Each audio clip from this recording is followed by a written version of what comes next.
Hey everyone! Hi, my name's Anna Parks. Welcome to my channel. Thank you for taking time out of your busy day to come and fellowship with me. I'm so excited about what God's doing in our life. I'm excited for the growth. I'm excited that you decided that you want a little bit more of Jesus. Again, welcome to my channel. My name is Anna Parks. My channel name is Perpetual Song. And I'm so excited. Gotta go ahead and give you some housekeeping announcements. I just released a couple of weeks ago my first blog. Oh my gosh. Super excited. It is perpetualsong.wordpress.com. And I'm really gonna be getting into it. I'm gonna be getting down and dirty, just giving you the truth, the whole truth, and nothing but the truth, from my viewpoint and my perspective. Just things that we go through as believers that we don't often talk about. I will be talking to you about those in my blog. I want to just show you a picture of what it looks like so that when you go, you know what you're looking for. And this is this is what it looks like. My homepage, Perpetual Song. That's me and my bestie, my sister's keeper. So whenever you get a chance, again, it's Perpetual Song. The way it sounds is the way it's spelled, no spaces, .wordpress.com. And this is my YouTube channel. It is Perpetual Song, and you can also follow me on Periscope, and the name for that also is Perpetual Song. So you see, I kind of kept it intertwined, so it's easy. And also, if you want to follow me on Facebook Live, my name is Anna Brown. And on Instagram, my name is Perpetual Song. So many outlets that you can follow me, and we could fellowship with each other, and we can talk, so on and so forth. I thought my hashtag series was over, but God had other plans, which is all good, because I love when he uses me. I feel so special. But today I want to talk to you, hashtag we just got married and we're not having a baby. Wow, this is a loaded topic. Loaded. But I'm going to try to fit it in maybe 15-20 minutes. I don't know. I don't want to be like one of those preachers that says, oh, I'm almost done. But we'll see what the Lord leads us to. Okay, so my husband and I, we've been married for a short time, not long. But we always loved children. I love children. My husband loves children. He's an only child. Ugh. But I'm one of a couple from my mom and my dad's side. There's children there. And I have like six nieces and nephews. I have 2 nieces and 4 nephews. Yes, my brother, he started his own tribe, you guys. Yay him. But I have a huge family, a huge network of family between myself and my husband. Our family's huge. And so, we're young and we're both in college and, working and trying to figure out where it is our life is going to take us. And, I think that we kind of got caught up in making a family. Here's a disclaimer, okay? First and foremost, once you get married, you become a family. There might not be little feet running around everywhere, but you're a family. But I don't think we saw it that way because, his brother has 4 children, his other brother has 2 children, and then my brother has 6. And so it's like, it was almost this pressure to have our own kids. Not only that, we love kids. Like, we love kids. This is the house, because we're like the fun auntie and uncle. Like, let's stay up all night and watch whatever it is they watch. That's my husband and them. I have a bedtime. But, we felt so pressured, and then it almost kind of felt embarrassing because as soon as you get married, everybody's like, okay, when's the baby coming? And for me, I'm just like, can I finish my degree, please? But I got caught up too. And, I really wanted a child. And I prayed and I sought the Lord. And, he did let me know that we were going to be having kids. And it's so funny because years ago,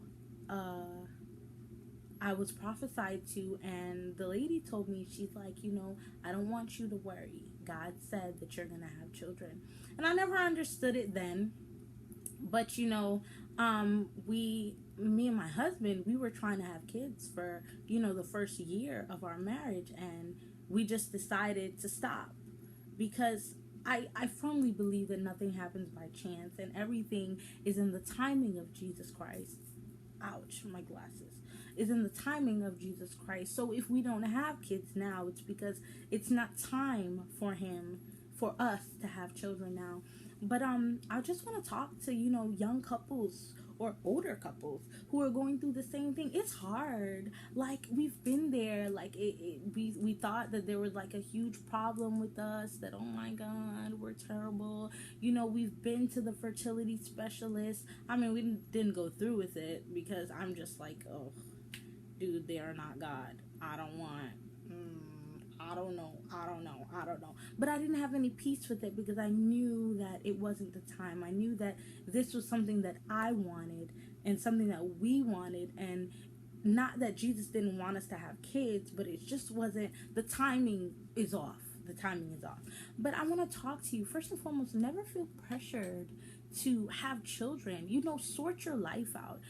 Children are a blessing. They are a heritage from God. But when you first get married, listen, I love my husband to pieces.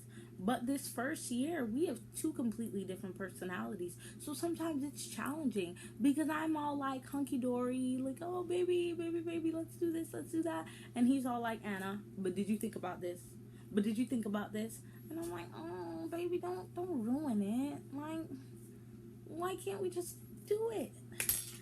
And he's the calm one. I'm more.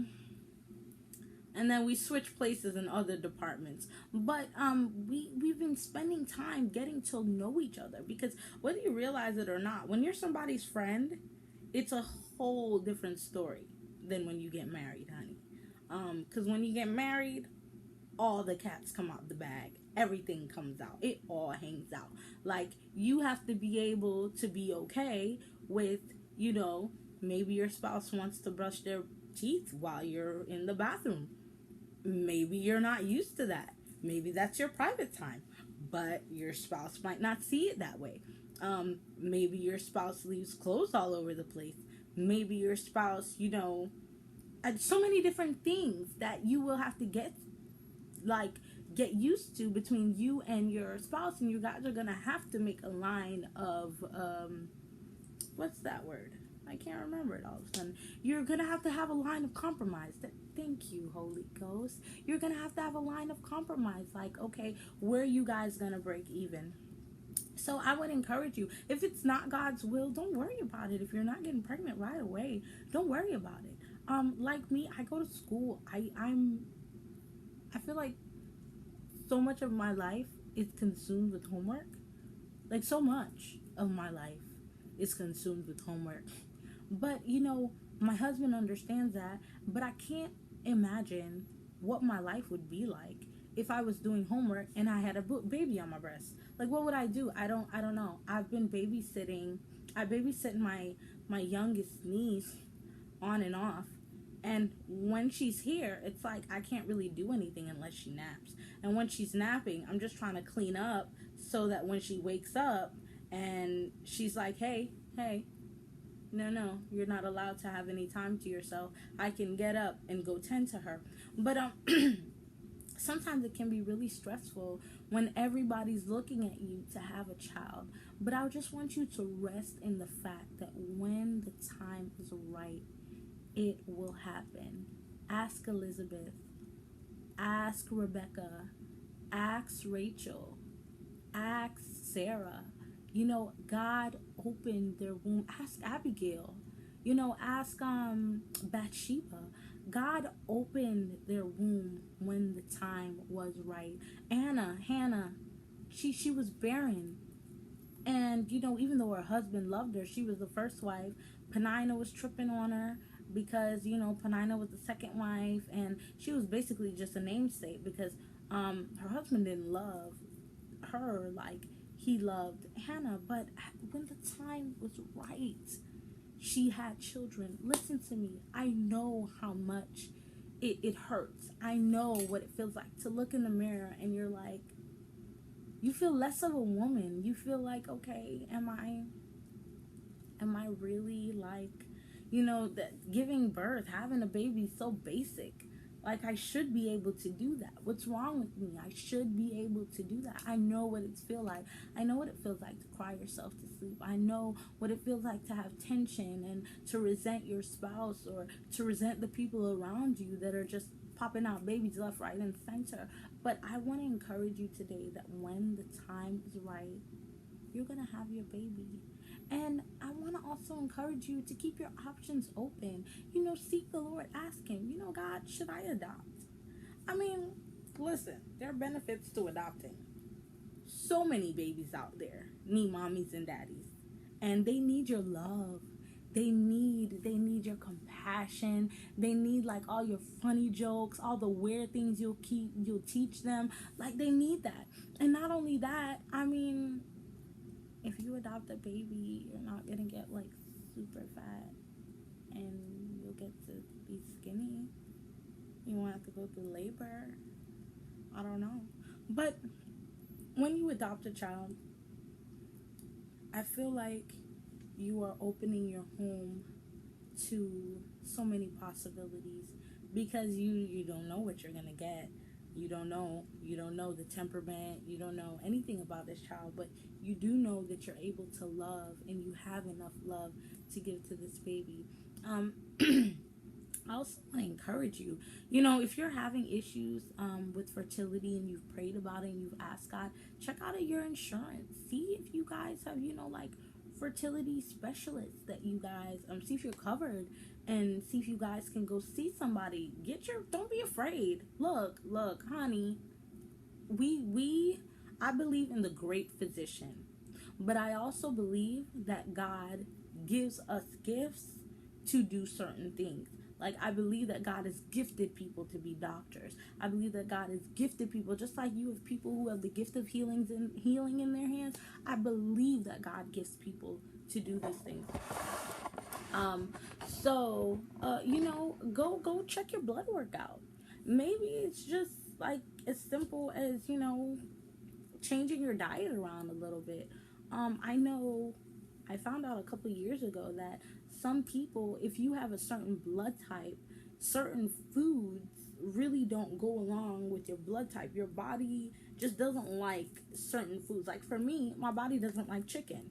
Every night I can eat chicken for a while, consistently, and then every now and then it'll just make me sick and break me out in hives and all that good stuff, and it'll be a whole allergic reaction off some chicken because my blood type doesn't work well with meats. But I love meat. I'm Jamaican. I love some curry chicken, some brown stew chicken, some oxtail. Well, that's not chicken, but you know what I mean. Go ahead and see a doctor. See if you're ovulating. Sometimes it's an issue with your hormones, and you just gotta check it out. Don't be afraid to ask questions, because I firmly believe that if you don't know, you don't know. Don't be afraid. You and your husband, be your support system. Allow it to get you closer. Allow it to just make you guys love each other more. And just be each other's support system. Also, I just want to say to all those who have lost children and are waiting to have a baby again. Look, God knows. Even in the midst of you losing your baby, He was right there. He was right there. And know that your child is in the arms of sweet deliverance. Your baby is in the arms of Jesus Christ. it might hurt because you want your baby, but you'll never love that baby more than God does. And trust me, if God takes your baby, he only takes it to give you another child. And he will. Just be patient and just trust him. And some of you need to, just put out a fleece before God. Say, God, I really want a baby. Hannah, that's what Hannah did. That was a fleece, honey, that she put out. She said, God, I love you. If you give me a man child, I'll give him to you all the days of your life. All the days of his life, I'm going to give him to you, God. And that's what she did. And, you can't be giving God a fleece and not holding true to the fleece now. You give God a fleece and you hold true to the fleece. But she gave God a fleece and she said, God, I'll give this baby back to you. And she had Samuel. And she did exactly what she told God to do. And he ended up being the next prophet in Israel. Come on. That's amazing. Out of barrenness came the next prophet. So you're barren, honey. You ain't barren. You have an opportunity for God to bring greatness out of your womb. I know that there's this timeline that people have when they get married.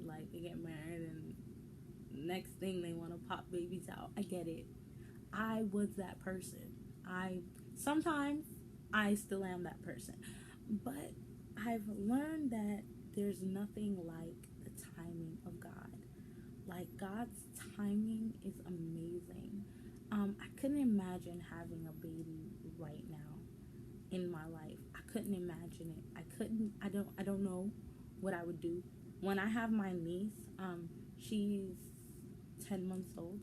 When I have her, is she 10 months old? Child, there's 6 of them. Sometimes I can't remember. But she's around 7 to 10 months old. And when I have her, it's I can't get anything done. I'll be on my laptop and she's teething and her mouth water is just washing my laptop. And I'm like, baby, this is a Mac. You can't be doing all of that. You can't. No, honey. And she just wants to play all the time. We take a nap, she wakes up, she clapping, she wants to play. I'm like, no, it's sleep time. It's sleep time. But it's so overwhelming because babies have so many needs and so many desires, and they can't tell you. The only thing that they can really tell you is when they blow out their diapers and you have to go clean it.